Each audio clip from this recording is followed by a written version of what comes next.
श्री राधे राधे।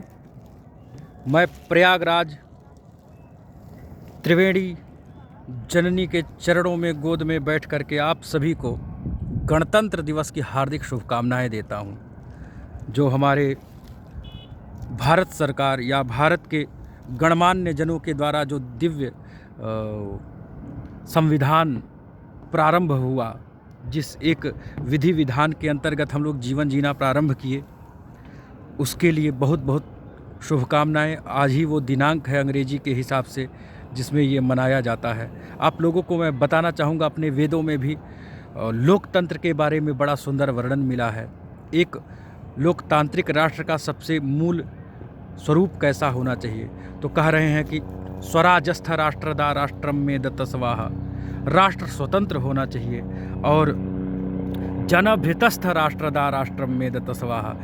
जो राष्ट्र हो वो जनहितकारी होना चाहिए और विश्वभृतस्थ राष्ट्रदा राष्ट्रम में दत्त स्वाहा। वह राष्ट्र ऐसा होना चाहिए जो विश्व के कल्याण के लिए हो, पूरे विश्व के उपकार के लिए हो। ये नहीं कि अपने यहाँ के लाभ के लिए कोई ऐसा वायरस बना लो जो और सभी देश को तहस नहस कर दे। ऐसा नहीं होना चाहिए। ऐसी राष्ट्र की कल्पना करते हुए राष्ट्र में सबसे अच्छी और सबसे ऊंची बात ऋग्वेद में आया हुआ है कि समानो व आकृति ही समाना हृदयानि वह समान मस्तु वो मनो यथा व सुसहासति। मतलब सभी के हृदय समान हो, रहन सहन समान हो, ऊंच नीच का भेद ना हो।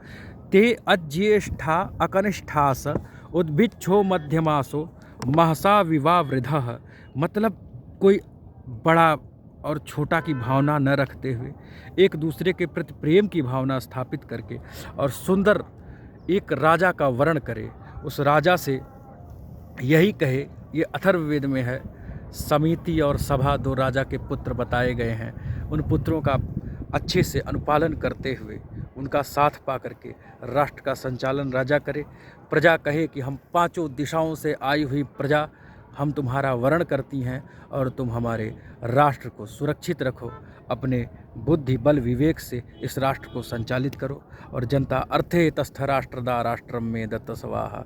अर्थ प्रदान करता है और अर्थकोश देता है और प्रधान निवेदन करता है प्रभु से कि हमारे राजा का अर्थकोश मजबूत रहे, बुद्धि बल विवेक शौर्य सब व्यवस्थित रहे, पुष्ट रहे।